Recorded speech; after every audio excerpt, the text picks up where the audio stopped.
उद्बोधन के क्रम में मैं आमंत्रित करूंगा कर्नल बलदेव सिंह जी सारण को। आप मंच पे पधारें और विद्यार्थियों को, प्रतिभाओं को, समाज के मोजीज मेहमानों को संबोधित करें। आदरणीय कर्नल बलदेव सिंह जी सारण।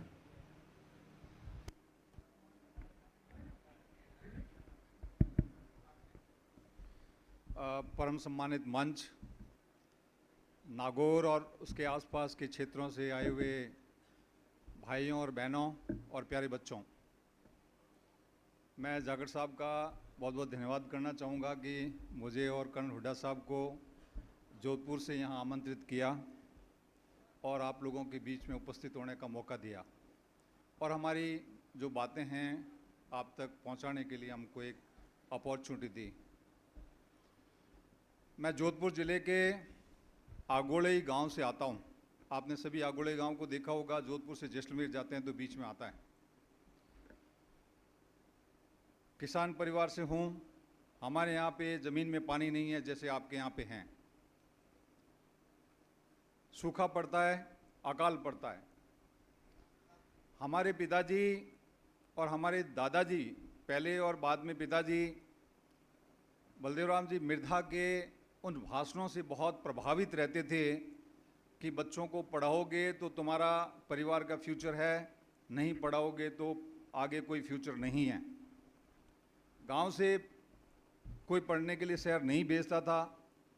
मेरे पिताजी ने पहली बार हिम्मत करके और मुझे शहर जोधपुर पढ़ने के लिए भेजा। जोधपुर में जिस साल मुझे भेजा वहाँ पे अकाल था। पिताजी के पास पैसे नहीं थे, परंतु उन्होंने कहीं से अरेंज करके मुझे जोधपुर पढ़ने के लिए भेजा। उस साल 1982 की बात है। जुलाई के अंदर मेरा एडमिशन हुआ जोधपुर में और नवंबर 1982 के अंदर में मेरे दादाजी की डेथ हो गई। दादाजी की डेथ हो गई तो मृत्यु भोज करना पड़ गया। मृत्यु भोज किया तो उस टाइम मेरे पिताजी के ऊपर में 17,000 रुपये का कर्ज हो गया। 17,000 का कर्ज हुआ तो दिसंबर के अंदर में जब मैं सेकंड टाइम पिताजी से पैसे लाने के लिए गया कि अभी फीस के हॉस्टल के पैसे चाहिए, तो बोला बेटा कर्जा इतना हो गया है कि तू बड़ा बेटा है, अकाल पड़ा हुआ है और पिछली बार भी अकाल था, तो अब तू घर आ जा, पढ़ने के लिए पैसे तो है नहीं। मैंने कहा यदि घर आ जाऊंगा तो फिर क्या नौकरी कैसे लगेगी और यहाँ बैठ के करेंगे क्या इस रेत में। पिताजी को कन्विंस किया, 9th कैसे भी की। 10th के अंदर में फिर उन्होंने कहा कि मुश्किल है। मैंने कहा मुझे पढ़ना है। उनको मेरी लगा कि बच्चा पढ़ने वाला है, क्योंकि मैं स्कूल टॉपर था उस टाइम आगोड़ई का, तो उनको विश्वास था कि बच्चा पढ़ जाएगा। तो उन्होंने अपना सोने की छांकड़ी और सोने की मुर्खियाँ होती हैं वो बेच बूझ करके मुझे 10th करवाई। 10th करने के बाद फिर बोला कि वापस घर आ जाओ।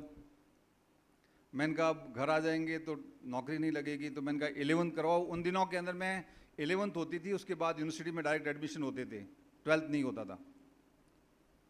माँ ने अपना चांदी बेच कर अपने जो गले के अंदर में 4-5 आइटम होते हैं, पाँव में जो आइटम होते हैं, उसमें से कुछ आइटम बेच करके मेरे को 11th करवाई। उसके बाद मुझे पता था कि मैं सस्टेन नहीं कर पाऊंगा आगे, तो फिर मैंने फौज के अंदर में फॉर्म भर दिया, एयरफोर्स में फॉर्म भर दिया। मेरे साथी देवकर्ण जी यहाँ पे हैं, देवकर्ण जी और हम एक ही साथ में गए थे। 1985 के अंदर में जोधपुर यूनिवर्सिटी के अंदर में बीएससी फर्स्ट ईयर करते करते मैं आर्मी एजुकेशन कोर के अंदर में एज ए रिक्रूट चला गया था। वहाँ 13 साल तक आर्मी एजुकेशन कोर में रहा, बट दिल के अंदर में कहीं न कहीं एक दबी हुई सी भावना थी कि मैं स्कूल टॉपर था और मुझे पढ़ने का मौका मिलता तो मैं कुछ कर सकता था। बीएससी कर लेता तो मैं वहीं से कहीं कंपटीशन में निकल सकता था। और ये मृत्यु भोज जो है मेरे ऐसे सिर के ऊपर में इतना हावी रहता था कि ये मृत्यु भोज नहीं होता या मेरे दादाजी की 3-4 साल डेथ नहीं होती तो मेरी बीएससी हो जाती और मैं कहीं न कहीं पे वो नौकरी हो जाता। मुझे उसी टाइम से इस मृत्यु भोज नाम की चीज़ से बहुत चिढ़ हो गई और मैं जब से समझदार हुआ फौज में जाने के बाद में पिछले 40 साल से मृत्यु भोज का कभी सेवन नहीं किया मैंने। और उसी टाइम से मैंने प्रण किया था कि यदि मेरे बस में रहा और मैं यदि किसी पोजीशन पे जिंदगी के अंदर में कहीं पहुंचा तो मैं लोगों को इन्फ्लुएंस करने की कोशिश करूंगा कि ये मृत्यु भोज की वजह से पता नहीं कितने बच्चे जो स्कूल टॉपर्स होते हैं, जो जीनियस काइंड का बच्चे होते हैं, इंटेलिजेंट बच्चे होते हैं, और ऐसे बच्चे, उनके पैसे नहीं होते हैं माँ बाप के पास, उनके ऊपर में गहना कर्जा पड़ जाता है और वो हिम्मत नहीं कर पाते हैं बच्चों को पढ़ाने की, और पता नहीं वो साइंटिस्ट बनने के लिए, आईएएस बनने के लिए, आईपीएस बनने के लिए, आर्मी ऑफिसर बनने के लिए रुक जाते हैं। तो मैंने उसी टाइम से डिसाइड किया था कि मेरे पिताजी की जब स्वर्गवास होगा तो मैं मृत्यु भोज नहीं करूंगा, चाहे मुझे उसकी कोई भी कीमत चुकानी पड़े।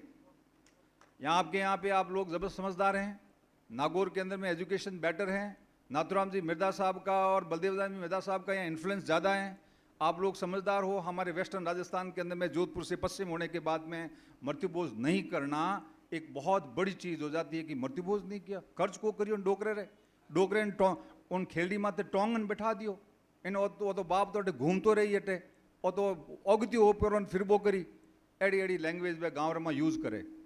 मैंने कहा कुछ भी हो जाए, मृत्यु भोज नहीं किया, और मृत्यु भोज नहीं करके उससे बनिस्पत उसके जो पैसे खर्च हो जाने थे, क्योंकि वहाँ पे वो कोरनावटी करते हैं, वहाँ पे वो खेड़े करते हैं और 60-70 लाख रुपए खर्च करते हैं वहाँ पे, चाहे उनकी ज़मीनें बिक जाए, चाहे कुछ भी हो जाए, उनके बच्चे पढ़ने के लिए नहीं जाएं, उन्हें कोई परवाह नहीं है क्योंकि जागरूकता नहीं है। हमने कहा कि 20-25 लाख रुपए खर्च करने की हमारी हिम्मत है, दोनों भाई, मेरा भाई भी अभी बिजनेस कर रहा है, तो हमने वो 25 लाख रुपए डिसाइड किए कि इसको हम डिफरेंट प्लेसेस के अंदर में हम खर्च करेंगे जहाँ का इसका कुछ न कुछ प्रोडक्शन हो। हमने जितनी गांव की जितनी कम्युनिटीज़ होती हैं, जाट, राजपूत, बिश्नोई, ब्राह्मण, पंडित, राजपुरोहित, चारण वगैरह वगैरह, जितनी टाइप की कम्युनिटीज़ होती है, नाई, मेघवाल, भील, उन सभी कम्युनिटीज़ के लिए 51 हज़ार रुपये उनके जहाँ पे कमेटीज़ बनी हुई है, रजिस्टर्ड कमेटीज़ बनी हुई है, हॉस्टल जहाँ बने हुए हैं, उन हॉस्टल के अंदर में कैश पैसे नहीं दे करके उनके अकाउंट्स के अंदर में ट्रांसफ़र किए, ताकि गाँव के गरीब बच्चों के लिए पढ़ाई के लिए काम आ जाएँ। साथ साथ में हमारे खुद के गांव के लिए 2 लाख रुपए उनको डेवलपमेंट के लिए दे दिए कि ये पैसे लो, मृत्यु भोज नहीं करेंगे, पैसे लेकर के अपने गांव के बच्चों को पढ़ाने के लिए काम में लो। गौशाला के लिए 1 लाख रुपए की ईंटें डलवा दी, गौशाला के लिए चारा डलवा दिया। जो हमारे घर में बैठने के लिए जितने आए उन सब लोगों को जाते टाइम एक एक पौधा उनको भेंट कर दिया कि पर्यावरण का हमारे ऊपर में बहुत एहसान है, हम यहाँ पे इतने सारे इकट्ठे होकर के प्रदूषण करते हैं, तो जाते टाइम एक पौधा अपने घर में जा कर के लगाएं। तो मेरे कहने का मतलब है कि एक मृत्यु भोज नाम की एक ऐसी बीमारी हमारे समाज के अंदर में है जिसका कोई रैशनल रीज़न नहीं है, कोई थॉट प्रोसेस नहीं है कि हम क्यों कर रहे हैं, क्योंकि वो चलता आ रहा है तो हम करते आ रहे हैं। भाइयों और बहनों, हमें अपने थॉट प्रोसेस के अंदर में पैराडिम शिफ्ट लाना पड़ेगा। यदि हम इस प्रकार का नहीं लाते हैं तो आज के ज़माने के अंदर में जो कंटेम्प्रेरी वर्ल्ड है, जिसको आज का ज्ञान का युग कहते हैं, इस ज्ञान के युग के अंदर में हमारा समाज पीछे छूट जाएगा। हम कहते हैं कि मृत्यु भोज मत करो, आपके टावरों को कहाँ से पढ़ाओगे, तो कहते हैं मैं तो टावरों ने भी पढ़ा देवा, मैं तो मृत्यु भोज ही मोटवारो कर देवा। वो जो ऐसा कहते हैं, मैं उनको कहता हूँ कि आपको पता ही नहीं है कि टावरों की पढ़ाई के लिए खर्च कहाँ होते हैं, पैसे कैसे खर्च होते हैं। आपके शहरी समाजों को जाके देखो, जो वहाँ अपने बच्चों को 50-50, 60-60 लाख रुपए, 1-1 करोड़ रुपए की फीस दे करके जो वर्ल्ड की जो टॉप मोस्ट यूनिवर्सिटीज़ है, जिनको आईवी लीग यूनिवर्सिटीज़ कहते हैं, उनके अंदर में बच्चों को पढ़ा रहे हैं। हम खुश हो जाते हैं कि हमने बच्चे को एमए करवा दी। अरे क्या फ़ायदा उस एमए का, जब वो दूसरे समाज जो कंपैरेटिव लेवल, तुलनात्मक ढंग से जो आपके ऊपर में आज राज कर रहे हैं, जो वहाँ टॉप एचलॉन के अंदर में बैठे हुए हैं, उनके बच्चे तो फिर पढ़ करके आगे निकल जाएंगे और आप इस मृत्यु भोज के चक्कर के अंदर में पैसे खर्च करते जा रहे हो, जिसका कोई रैशनल नहीं है, कोई इसका लॉजिक नहीं है। मैं आपको बताना चाहता हूँ, मैं डॉक्टरेट की है और डॉक्टरेट मैंने इसी जान करके की है कि ये धर्म के नाम की चीज़ क्या होती है, ये धर्म हमको किस प्रकार से पागल बनाता है।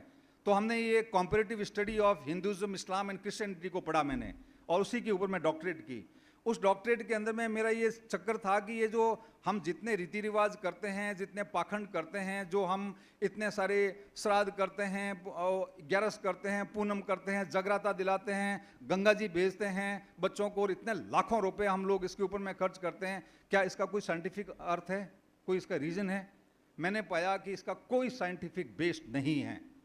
कोई जो ईश्वर है वो एक ऐसी गीता के अंदर में जो लिखी हुई मेन चीज है वो है कि कर्म पे अपना विश्वास करो, कर्म करोगे वैसा आपको फल मिल जाएगा। हम हरिद्वार जाके आ जाते हैं, 50 लाख रुपए, 50,000 रुपए, 1 लाख रुपए खर्च कर देते हैं, 10 लोग इकट्ठे होकर के गाड़ियां लेके जाते हैं, कोई उस 1 लाख रुपए का कोई उपयोग नहीं। हम बाहर का मैल धो करके आ जाते हैं, अंदर का मैल तो हमारे अंदर ही अंदर रहता है। हम अंदर का मैल तो कभी धोते ही नहीं है, अच्छे इंसान तो कभी बनते नहीं हैं। जब अच्छे इंसान हम नहीं हैं तो हमारा जो कल्याण कैसे होगा? अच्छे इंसान कल्याण कैसे होगा? वो शिक्षा से होगा। कहते हैं कि quality of any nation depends upon the quality of its people and the quality of people depend upon the quality of their education. शिक्षा के ऊपर ही ये सब कुछ है। यदि अच्छी शिक्षा आ गई समाज के अंदर में तो अपने आप समाज का कल्याण हो जाएगा। मिलिट्री के अंदर में हम कहते हैं कि it is not machine but man behind the machine wins the battle. मशीनों से युद्ध नहीं जीता जाता है, मशीन के पीछे जो एक आदमी बैठा है जो मशीन को चलाता है, उसकी बहादुरी और उसी कला के ऊपर में, उसके नॉलेज के ऊपर में ही जो मशीन चलती है उसी से युद्ध जीता जाता है। तो ये हमको इसका मतलब सीधा सा मतलब ये निकलता है कि मानव संसाधन जिस समाज का बेटर होगा वो समाज आगे बढ़ेगा। जिस समाज का मानव संसाधन अच्छा नहीं है वो समाज कभी भी आगे नहीं बढ़ सकता है। आप यहाँ 50 साल पहले के जाकर के देख लो, 50 साल पहले जिसने बलदेव जी मिर्दा ने और जो कहा करके गांव के अंदर में जो एजुकेशन के लिए अवेयरनेस फैलाई थी, आज से 50 साल पहले जिन लोगों ने अपने परिवार के अंदर में बच्चों को पढ़ाना शुरू कर दिया, वो खुद पढ़े, उनके बच्चे पढ़े, उनके पोते पढ़े और उनके पोते आज यूएस के अंदर में कहीं सेटल होंगे, नहीं तो देश की कैपिटल के अंदर में या किसी मेट्रो सिटीज़ के अंदर में शामिल होंगे और वो बड़े बड़े बिजनेस कर रहे होंगे, बड़ी बड़ी नौकरियों के ऊपर में हैं। और उन्होंने जिसने ये सोचा कि ए तो ई फिरता करे और कहने कहीं करना पर पढ़ान कहूँ करना पर तो खेत रो घणो ही है, वो खेत अभी 5-5 बीघा हो गया है, 10-10 बीघा हो गया है, उससे काम नहीं चलेगा। जब तक अपन पढ़ाई के ऊपर में ये जो फालतू जितने खर्चे होते हैं, जितने पाखंड के ऊपर में खर्चे होते हैं, जितने हम उन खर्चों को बचा करके उसको हम एजुकेशन के तरफ में डाइवर्ट नहीं करेंगे, उस पैसे का एजुकेशन में इन्वेस्टमेंट शुरू नहीं करेंगे, तब तक हम आगे नहीं बढ़ सकते। हमको एजुकेशन के अंदर में अपना इन्वेस्टमेंट बढ़ाना होगा। हम नहीं कह सकते कि सरकार इसके अंदर में इन्वेस्टमेंट एजुकेशन की जीडीपी के मुताबिक जो एजुकेशन के लिए सरकार ज़्यादा बजट करेगी, हम सरकार को बाध्य नहीं कर सकते हैं। सरकार के अपने खर्चे होते हैं, उनको रोटी कपड़ा मकान की सबसे पहले चिंता होती है कि नागरिकों का रोटी कपड़ा मकान पहले ठीक ठाक कर दें। हमको पारिवारिक रूप से, हम किसान हैं, हमारे पास पैसा है, खूब पैसा है, परंतु हमें पता नहीं है कि पैसा खर्च कहाँ करना है। हमें सब चीज़ों के जितने फालतू खर्चे हैं बंद करके अपने बच्चों की एजुकेशन के लिए पैसे लगाने पड़ेंगे। यदि हम वो सक्सेसफुल हो जाते हैं तो आज के युग के अंदर में कंपटीशन के हम टिक पाएंगे। आज के ज़माने के अंदर में आपको जो पढ़े लिखे लोग हैं, आप सभी पढ़े लिखे हैं, सभी समझते हैं, बच्चे जो आजकल हमारे से ज़्यादा समझते हैं। अमर्जेंट क्रिटिकल टेक्नोलॉजीज आ गई है आज दुनिया के अंदर में। अमर्जेंट क्रिटिकल टेक्नोलॉजीज के अंदर में आर्टिफिशियल इंटेलिजेंस है, ऑगमेंटेड रियलिटीज़ है, वर्चुअल रियलिटीज़ है, रोबोटिक्स है, और ये जो आपकी क्लाउड कंप्यूटिंग है या जिसको ओपन आर्टिफिशियल इंटेलिजेंस कहते हैं, चैट जीपीटी है, ऐसे ऐसे टूल आगे हैं कि मत पूछो बात। उसके अंदर में जो एजुकेशन जिस तरीके से आगे बढ़ रही है, साइंस ने हमारे परिवार के अंदर में, हमारे जीवन के अंदर में जो इन्फ्लुएंस पिछले 50-60 सालों से किया है उसका कोई मुकाबला नहीं है। पिछले 60-70 साल के अंदर में विज्ञान ने इतनी प्रगति की है कि उससे पहले 1000 साल के अंदर में भी कभी प्रगति नहीं हुई थी। आज हम इस प्रकार का जीवन जी रहे हैं जो कि एक पुराने जमाने के अंदर में 60 साल पहले राजा महाराजा भी इस प्रकार का जीवन नहीं जी रहे थे। कहाँ था इस प्रकार के राजा महाराजा के पास एयर कंडीशन हॉल्स? नहीं थे। क्या उनके पास एरोप्लेन थी? नहीं थी। उनके पास क्या लग्जरी ट्रेन्स थी? नहीं थी। क्या उनके पास मोबाइल फोन था जो पूरी दुनिया आपकी मुट्ठी के अंदर में? नहीं था। क्या उनके पास अच्छी रोडें थी? नहीं। हाथी घोड़ों पे बैठ करके वो पता नहीं एक जगह से दूसरी जगह जाने में उनको 6 महीने लग जाते थे। आज हम बटन यहाँ दबा करके यूएस के प्रेसिडेंट से यहाँ खड़े खड़े बात करना चाहें तो बात कर सकते हैं। तो इस प्रकार की जो विज्ञान आ गई है, इस वैज्ञानिक जो सोच को जो हम अपने समाज के अंदर में साइंटिफिक टेम्परामेंट डेवलप नहीं करेंगे, विज्ञान की तरफ नहीं बढ़ेंगे, तो हम इस दुनिया के अंदर में जो कंपटीशन चल रहा है इसके अंदर में आगे नहीं बढ़ पाएंगे। हमको चाहिए कि हम एजुकेशन में इन्वेस्टमेंट बढ़ाएं, क्रिटिकल इमरजेंट टेक्नोलॉजीज की तरफ बढ़ें, और सिर्फ सरकारी नौकरी की तरफ ध्यान देने से काम नहीं चलेगा भाइयों और बहनों। हमें चाहिए कि हम बिजनेस की तरफ भी आगे बढ़ें। सरकारी नौकरी सिर्फ 4 से 5% लोगों को मिलती है। आप आंकड़ा उठा करके देख लीजिए, 5% से ज़्यादा सरकारी नौकरी नहीं है गवर्नमेंट के पास में। रिमेनिंग 95% जॉब्स होती हैं कॉर्पोरेट हाउस के अंदर में या मल्टीनेशनल कंपनीज के अंदर में होती हैं। मल्टीनेशनल कंपनीज के अंदर में आज का जो कंटेम्प्रेरी एजुकेशन चाहिए, आपने 1 साल पहले जो डिग्री कर ली है वो आज आउटडेटेड हो चुकी है। हमको रेगुलर तौर पे अपने नॉलेज को अपडेट करना पड़ेगा, लर्न करना पड़ेगा, रीलर्न करना पड़ेगा, अनलर्न करना पड़ेगा, रीलर्न करना पड़ेगा, तभी जाकर के आज के युग के अंदर में, कंपटीशन के युग के अंदर में हम टिक पाएंगे। हम ऐसा करते नहीं है, क्योंकि हम तो बहुत 5-5, 10-10 हज़ार लोगों को इकट्ठा करके खाना खिलाने में बहुत खुश हो रहे हैं। बच्चों को जब बोलोगे पढ़ने के लिए तो गांव का आम आदमी कह जाता पैसे कहाँ हैं? अरे तुम्हारे पास मट्टी भोज के लिए पैसे इतने कहाँ से आ गए?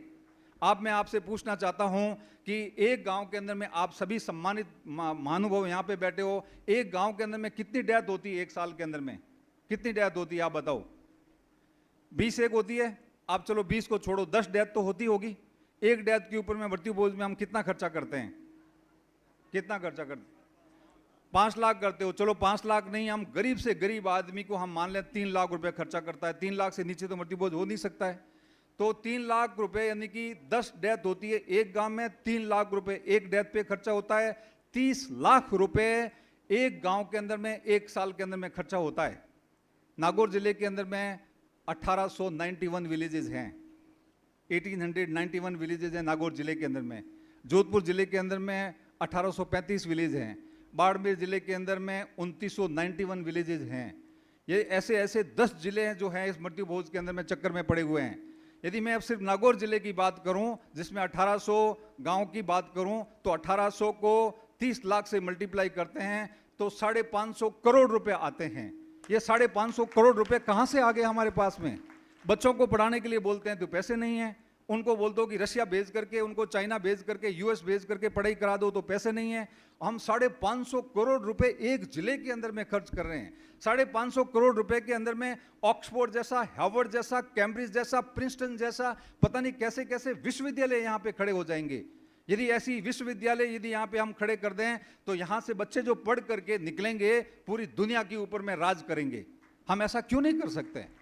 इसलिए मैं आपको कहता हूं कि हमारी जो सोच है, जैसे चलती आ रही थी वैसे ही चलता रहेगा तो आगे भी ऐसा ही चलता रहेगा। नहीं तो यदि हम इसको स्टॉप करेंगे, हमको इसको अपनी सोच को बदली करेंगे, बदली करने के बाद आज से डिसाइड करते हैं कि ये पाखंड नाम की चीज, दिखावा नाम की चीज हम नहीं करेंगे और इस पैसे को बचा करके हम अपने बच्चों के अंदर में खर्चा करेंगे। ये तो मैं सिर्फ एक मृत्यु भोज की बात की है। बाकी आंकड़े में आपके सामने पेचूं तो आपका मुंह खुला का खुला रह जाएगा। पता नहीं कितना हमारी औरतें सूरज पूजने में खर्चा करती है, पता नहीं क्या 11 के अंदर में कितना खर्चा करते हैं, कितने बड़े बड़े जागरण दे दे करके हजारों लोगों को बुला करके खर्चा कर देते हैं। ये जो पैसा है भाइयों और बहनों, this money is not your money, ये भारत की राष्ट्रीय मुद्रा भी है। ध्यान रखने की आवश्यकता है। यदि हम समझदार और सिटीजन हैं, यदि रेस्पॉन्सिबल सिटीजन हैं, तो हमें आवश्यकता है कि ये भारत की राष्ट्रीय मुद्रा है। इस भारत की राष्ट्रीय मुद्रा को उस जगह पे खर्च करना चाहिए जहां से उस राष्ट्र को इस पैसे का उनको वापस फायदा हो। हम 24 घंटे के अंदर में इस पैसे को 1 मिनट के अंदर में हवा के अंदर में उड़ा देते हैं, छू मंत्र कर देते हैं। वो अब लोगों से पूछते हैं कि साहब कि हमने मृत्यु भोज नहीं किया, तो बोलते हैं कि थे कहीं करियो, मैंने को के अन्न खड़ाना तो बहुत बढ़िया बात वैसा। मैंने उनको बोला, पढ़ा लिखा आदमी हूं, मैंने कहा भाई अन्न दान, परम दान, विद्यादान तत्परम अनेन स्नेहिका तृप्ति विद्या स याजीवा। भाई अन्न के तो एक टाइम के पेट भूख को शांत होगी, विद्या एक किसी को दे दो तो उससे जरिए वो अपने जिंदगी भर की पेट की भूख को शांत कर पाएगा। विद्या बहुत जरूरी है। और अन्न की इंपॉर्टेंस उस टाइम थी जो आज से 100 साल पहले, जब हम वो घास की रोटियां खाया करते थे, पेड़ों के छालों के अंदर में छील छील करके उसको पीस करके रोटियां खाते थे, तब हाँ ठीक है वैल्यू थी अन्न की। आज हम घर से रोटी खा करके जाते हैं और वापस वो 5 पकवान खा करके पेट मोटा कर लेते हैं, हेल्थ खराब कर देते हैं, डायबिटिक हो जाते हैं, और जो है हम उसको फिर भी हम उसके अंदर में बाज नहीं आते हैं कि हम उसको पैसे को रोक करके कहीं सही जगह पे खर्च करें। हमें चाहिए कि उस पैसे को सही जगह पे खर्च करें, नहीं तो आप फिर कहते रहोगे भाई हम पीछे रह गए। हम पीछे रहेंगे तो उसका जिम्मेवार कौन है? जब वो बाकी लोग जो शहरी कम्युनिटीज हैं वो अपने बच्चों की एजुकेशन के ऊपर में इतना ध्यान दे सकते हैं, वो यहाँ के बड़े बड़े लोगों को हायर कर सकते हैं अपने बच्चों को गाइड करने के लिए, उनकी प्रोफाइल बनाने के लिए। वो प्रोफाइल बना करके आईबी लीग यूनिवर्सिटीज़ के अंदर में अप्लाई करते हैं, उनके बच्चे वहाँ पे फॉरेन के अंदर में पढ़ने के लिए चले जाते हैं। हम जो है अपने मस्ती में लगे हुए हैं कि छोरो पैडी तो ठीक है, नहीं तो खेत गणु है, नहीं तो ट्रैक्टर पकड़ा देवा, नहीं तो गाड़ी पकड़ा देवा, नहीं तो हमारे खौणियों गणी है। अरे ये कब तक चलेगा? ये कब तक चलता रहेगा कि हम खानियों के अंदर में? और जरूरी है कि उसको रेत का धुआं खाना, यदि वो कंप्यूटर में बैठ करके यदि वो अपना 2 लाख का, 5 लाख का, 10 लाख का, 1 करोड़ का पैकेज कर सकता है, तो उसको रेत खाना जरूरी है क्या? आप बच्चों से पूछना चाहूंगा कि ये सुंदर पिचाई जो है, जो इंडिया का ही है, उसका पैकेज कितना है? आप लोगों को पता है कुछ? कोई बच्चा बता सकता है? सुंदर पिचाई का पैकेज कितना है? गूगल का CEO, कोई बच्चा बताए? 500 रुपीज इनाम। कोई भी बच्चा बता दे, जो नजदीक भी पहुंच जाएगा उसको 500 रुपए का इनाम दूंगा मैं। हमें पता ही नहीं है कि पैसा क्या होता है, नौकरी और कॉर्पोरेट वर्ल्ड के अंदर में कितना पैसा है। सुंदर पिचाई की तनख्वाह 1800 करोड़ रुपए प्रति साल है मेरे भाइयों और बहनों। 1800 करोड़। वो 150 करोड़ रुपए की तनख्वाह है उसकी एक महीने की। 1 घंटे के अंदर में 5 करोड़ रुपए, 1 दिन के अंदर में 5 करोड़ तनख्वाह है उसकी। एक दिन उसको कहीं पे आज वेस्ट कर दो तो 5 करोड़ रुपए उसके वेस्ट कर दिए। Time is money nowadays. आपको समझने की आवश्यकता है कि समय ही धन है। हम इस प्रकार की, हमें कैलकुलेशन पता ही नहीं है। 150 करोड़ रुपए तनख्वाह है। यहाँ हम लोग 1 लाख रुपए की सैलरी आती है तो खुश हो जाते हैं कि बच्चा है वो क्लास 1 गेजेटेड ऑफिसर बन गया और 1 लाख रुपए की सैलरी आ गई उसकी। अरे क्या है 1 लाख रुपए की सैलरी? वो क्या ऊपर से टपका है कहीं से? हम उससे ज्यादा ताकत रखते हैं। हम दूध खाते हैं, घी खाते हैं, शुद्ध हवा खाते हैं, खेत है, हम अपने खुद खेत की खड़ी हुई बाजरे की फसल या जो भी अपना अनाज होता है ऑर्गेनिक फूड को खाते हैं। हमारे अंदर में ब्रेन ज्यादा है, पर हमारे पास अपॉर्चुनिटीज नहीं है। हमें पता नहीं है कि हमको किस तरफ में जाना है। हम समाज को जो है वो हम इकट्ठे जरूर हो जाते हैं। जो बच्चे अपनी मर्जी से लेके आ गए, इन बच्चों को हम सम्मानित कर रहे हैं। ये अपनी मेहनत है इन बच्चों की, हमारा इसके अंदर में कोई कंट्रीब्यूशन नहीं है। टू बी वेरी फ्रैंक, कोई कंट्रीब्यूशन नहीं है। किसी माँ बाप ने, बहुत कम माँ बाप होंगे कि इन बच्चों को शाम को इन बच्चों के साथ में 1 घंटा भी कोई बैठा होगा कि बच्चा तुम क्या कर रहे हो, तुम्हारी क्या प्रॉब्लम है, बताओ तुम्हारे आज टीचर ने क्या पढ़ाया, आज तुमने क्या किया, कौन कौन सी चीज़ में पार्टिसिपेट कर रहे हो, फ्यूचर के अंदर में तुम्हारी क्या प्लान है। किसी ने नहीं पूछता है, क्योंकि हमको तो बड़ी गाड़ी जानी है, हमको तो देखना है कि जगराता कैसे कर दें, हम तो मट्टी भोज कैसे कर दें, वो पूरी अगले वाला सूरज कैसे पूछ दें। माताओं से पूछो तो माफ करना, माताओं से पूछो तो वो पहले से अड़ा के बैठ जाती है कि मारे छोरी रे 25 तोड़ा होनो लावो ला, जनो मैं आगे मिलूँ ला, 25 तोड़ा होनो लाओ जनो आगे मिलूँ ला। अब उन माताओं से पूछो कि एक माता को यहाँ खड़ा कर दो, जिसको सोने की बना करके खड़ी कर दो, उसको 100 तोला 500 तोला सोना पड़ा दो, और एक जो माता पास में खड़ी है और उनका बेटा नथमल डिडेल है, तो आप नथमल डिडेल की मां को ज्यादा सम्मान करोगे या जिसने 100 तोला सोना पहना है उसकी मां को ज्यादा डिडेल करोगे? आप तालियां बजा रहे हैं, इसका मतलब आप मेरी बात का समर्थन कर रहे हैं कि आप सोने को सम्मान नहीं करोगे, आप अचीवर को सम्मान दोगे। आप अचीवर को सम्मान देना है तो हमको सोने से मोह तोड़ना पड़ेगा। सोना सबसे बैड इन्वेस्टमेंट है। आप एक सुनार की दुकान से 10 तोला का सोना का ऑर्नामेंट बना के लेके आ जाइए, दुकान से बाहर लेकर के आप वापस उसको बेचने के लिए चले जाइए, वो 7 तोले के अंदर में भाइयों और बहनों वापस लेगा। वो 3 तोला उसके अंदर में 1.5 लाख रुपए, 1,80,000 रुपए उसने गायब कर दिए।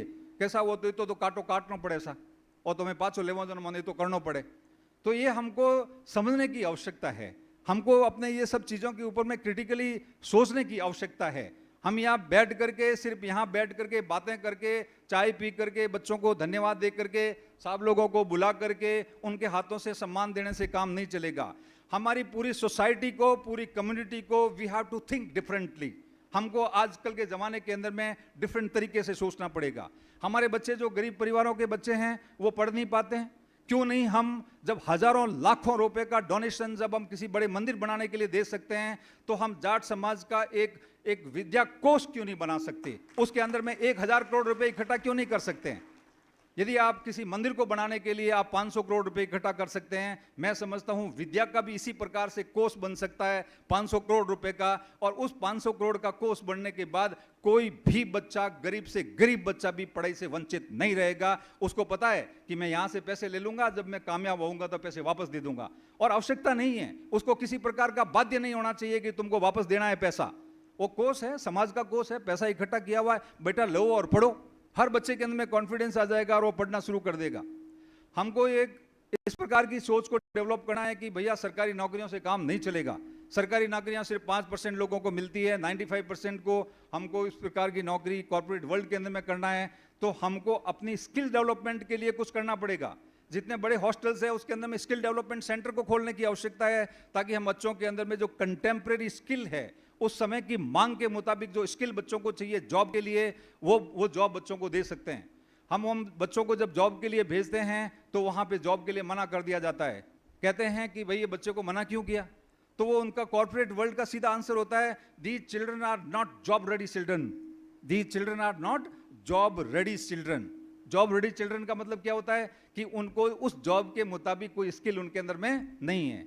टीसीएस, टाटा जैसी, इन्फोसिस कंपनियां हैं, वो इंजीनियरिंग करने के बावजूद, अच्छी से अच्छी कॉलेज से इंजीनियरिंग करने के बावजूद 6 महीने का वहां पे कोर्स करवाते हैं और लेटेस्ट टेक्नोलॉजी के मुताबिक पढ़ा करके फिर अपने कंप्यूटर के ऊपर में बैठने के लिए उनको इजाजत देते हैं। तो हम वो ऐसा या क्यों नहीं कर सकते?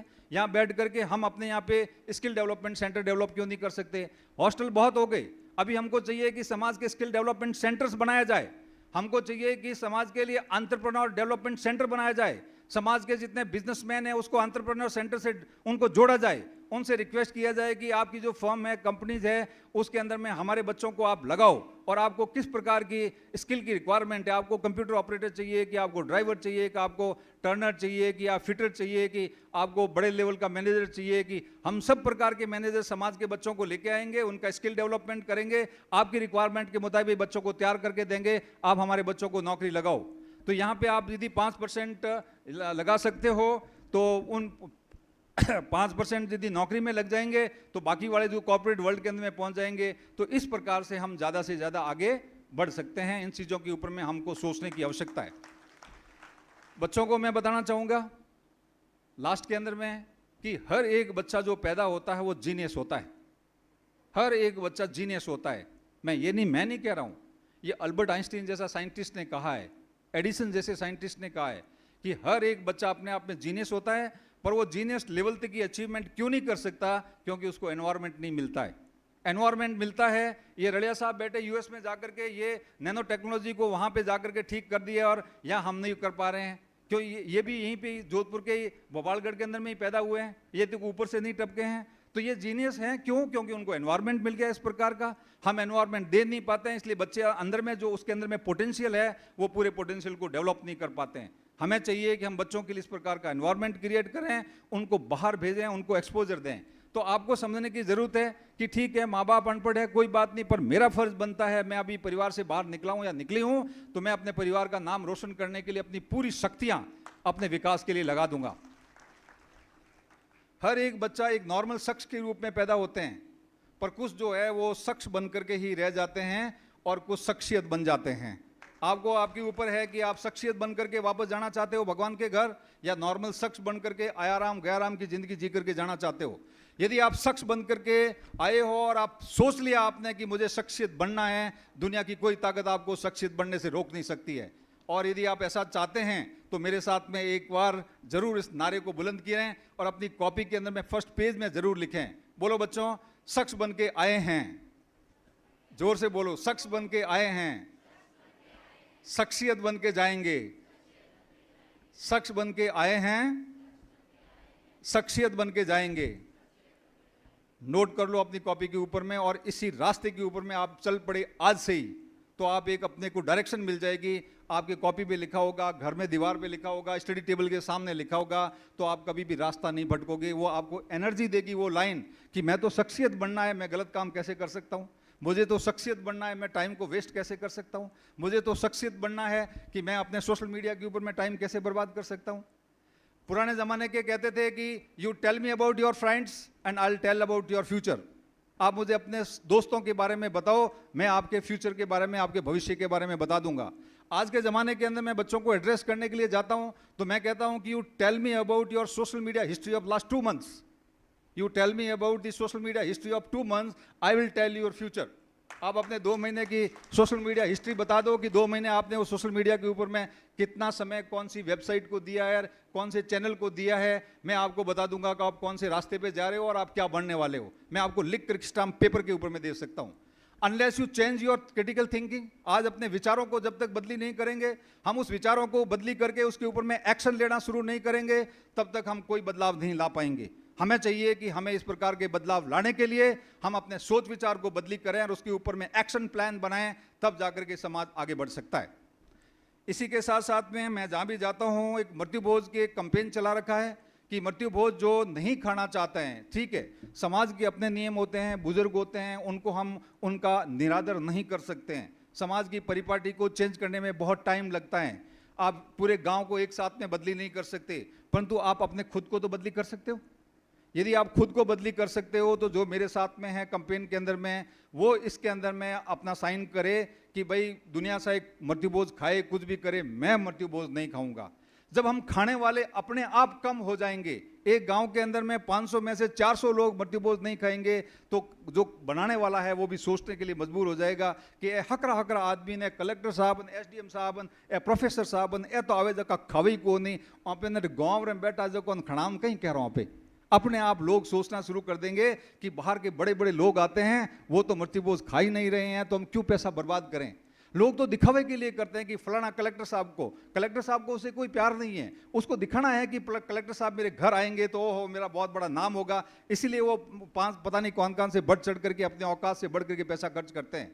हमें उस दिखावे से बचना है, उस पैसे को बचा करके एजुकेशन में लगाना है, ताकि हम समाज को सही दिशा दे सकें। तभी हमारा सार्थकता होगी हमारी एजुकेशन की, तभी हमारी सार्थकता होगी कि हम कुछ लीड रोल के अंदर में हैं, तभी हमारी सार्थकता होगी कि हमने सही एजुकेशन लेकर के एक समाज को सही दिशा निर्देश दे रहे हैं। नहीं तो फिर आयाराम गयाराम की जिंदगी जी लो, उससे कोई ज़्यादा फर्क नहीं पड़ने वाला है। तो मेरे साथ में भागीरथ जी हैं, भागीरथ जी से मैं निवेदन करूंगा कि ये किसी के ऊपर में कोई फोर्स नहीं है। जो व्यक्ति अपनी मर्जी से मृत्यु भोज नहीं खाना चाहता है, वो आप इसको नहीं खाएं। मैं भागीरथ जी 1 मिनट के लिए वो बुक देना मेरे को, गरुड़ पुराण। मैंने डॉक्टरेट की है भाइयों और बहनों। मृत्यु भोज के अंदर में सिर्फ इस बुक के सिवाय मैंने गीता पढ़ ली, रामायण पढ़ ली, महाभारत पढ़ लिया, पूरा पढ़ लिया, क्योंकि मैंने डॉक्टरेट करनी थी तो मुझे पढ़ना था, तो मैंने कर ली। इस गरुड़ पुराण के सिवाय किसी किताब के अंदर में ये नहीं लिखा हुआ है कि मृत्यु भोज होना चाहिए। और बताऊं इसमें भी क्या लिखा हुआ मैं बताऊंगा आपको। और सब जगह शास्त्र ये कहते हैं कि अंतिम संस्कार, मरने के बाद जब हम उसको दाग दे देते हैं तो उसको अंतिम संस्कार कहते हैं। अंतिम संस्कार के बाद किसी प्रकार के कोई संस्कार हमारे लिए लागू नहीं है। जब हमने अंतिम संस्कार ही कर दिया उसका, तो ये कौन से संस्कारों की बात कर रहे हैं कि हम 12 दिन तक वो हलवा पूड़ी और पता नहीं क्या क्या चलाते आ रहे हैं घरों के अंदर में। गरुड़ पुराण ये कहता है कि 12 दिन तक जिस व्यक्ति के घर के अंदर में डेथ होती है, उस घर के अंदर में पानी भी नहीं पीना चाहिए। गरुड़ पुराण कहता है उस घर के अंदर में पानी भी नहीं पीना चाहिए। और 13वें दिन जब हम पूरे इकट्ठे होकर के अपने अपने घरों से राशन लेकर के उस घर के अंदर में चूल्हा वापस प्रज्वलित करना चाहिए, ये 13वें दिन। और 13 ब्राह्मणों को भोजन कराना चाहिए, ये इसके अंदर में लिखा हुआ है।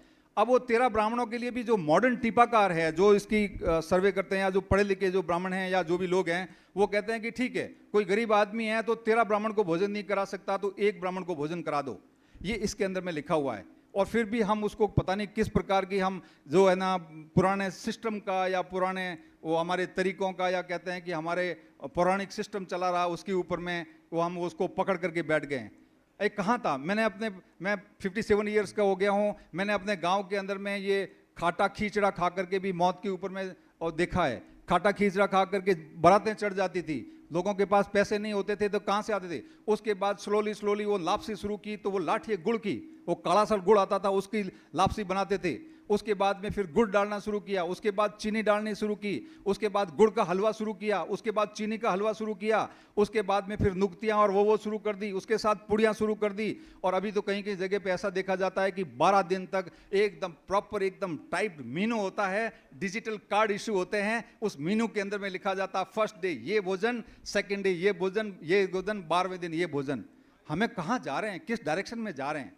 इसका मतलब हमारे अंदर में कुछ वो है नहीं जो हम सोच विचार कर सकें। हमें पता ही नहीं है कि हमको किस मानव संसाधन के अंदर में वैसा विकास करेंगे। करने के लिए पैसा मानव संसाधन के विकास के लिए लगाना पड़ेगा।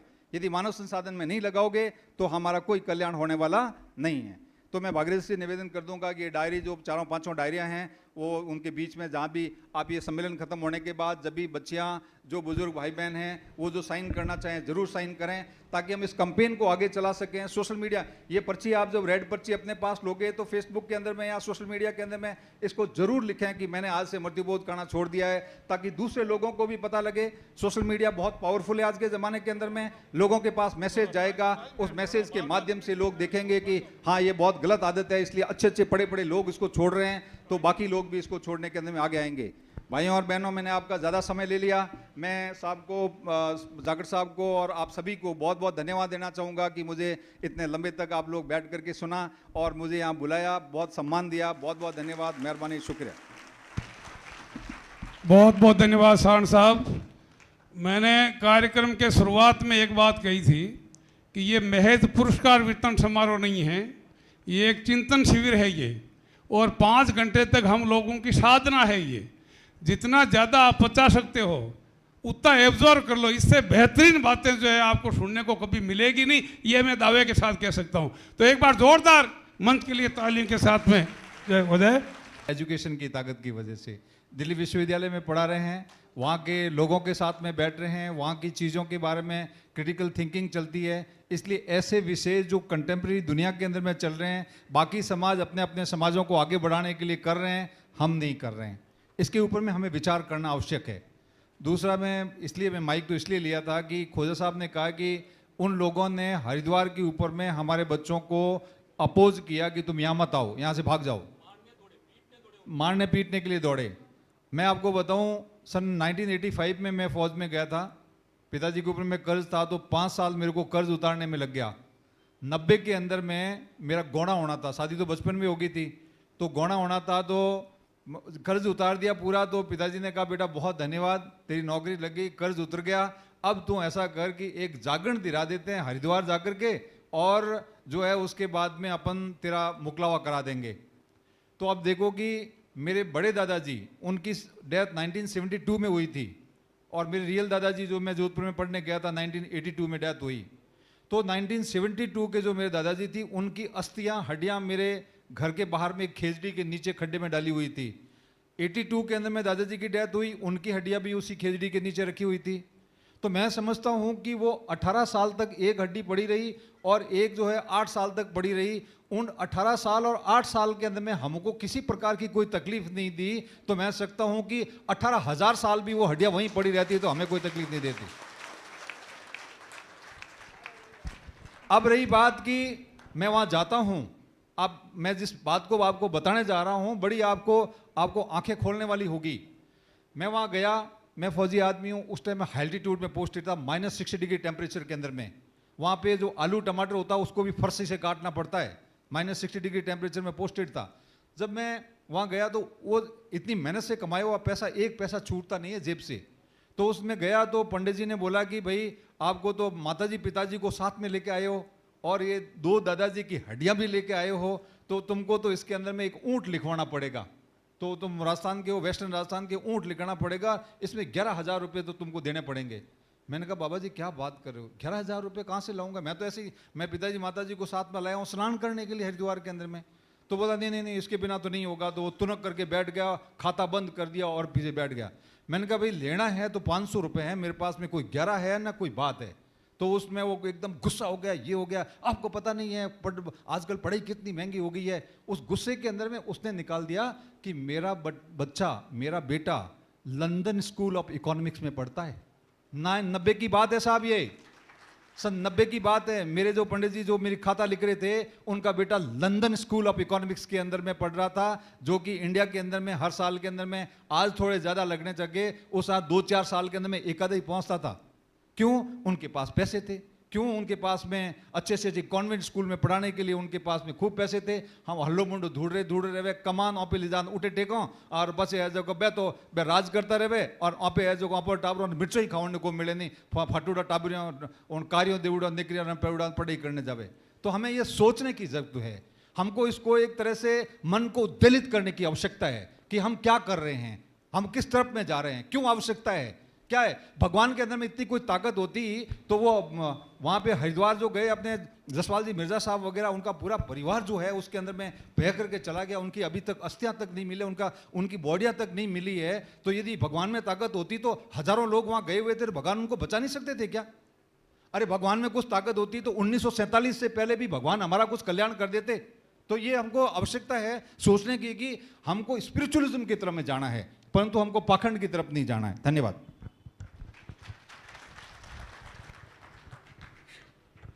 सर, आप ज्ञान का खजाना हो, लेकिन time have its own limit, sorry.